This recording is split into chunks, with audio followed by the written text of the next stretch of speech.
జీవితం నాశనం చేసే అలవాట్లు ఇవే. ప్రతి పురుషుడు తప్పక తెలుసుకోవాల్సినవి. మంచి అలవాట్లు మనల్ని సమాజంలో గౌరవనీయులుగా నిలబెడతాయి.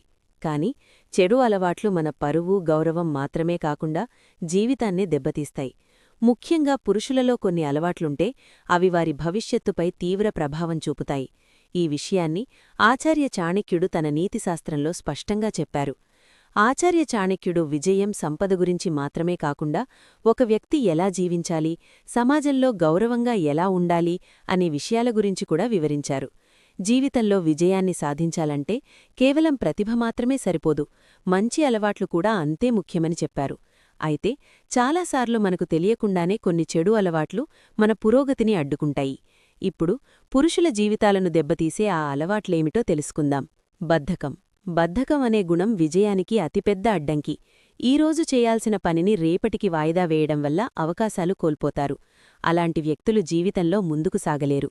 అహంకారం. తన స్థాయి, సంపద, అధికారంపై గర్వపడే వ్యక్తి ఇతరులను చిన్నచూపు చూస్తాడు. అహంకారం పెరిగే కొద్దీ నేర్చుకోవాలనే తపన తగ్గిపోతుంది. అదే అతని పతనానికి కారణమవుతుంది. బాధపెట్టే మాటలు. కఠినమైన మాటలు సంబంధాలను దెబ్బతీస్తాయి. అలాంటి వ్యక్తులు కార్యాలయంలో గౌరవం కోల్పోతారు, ఇంట్లో మనశ్శాంతి ఉండదు. కాబట్టి మాట్లాడే మాటలపై నియంత్రణ అవసరం. చెడు స్నేహాలు. మన స్నేహితులు మన వ్యక్తిత్వాన్ని ప్రభావితం చేస్తారు. చెడు అలవాట్లు ఉన్నవారితో స్నేహం చేస్తే అది మన భవిష్యత్తును కూడా దెబ్బతీస్తుంది.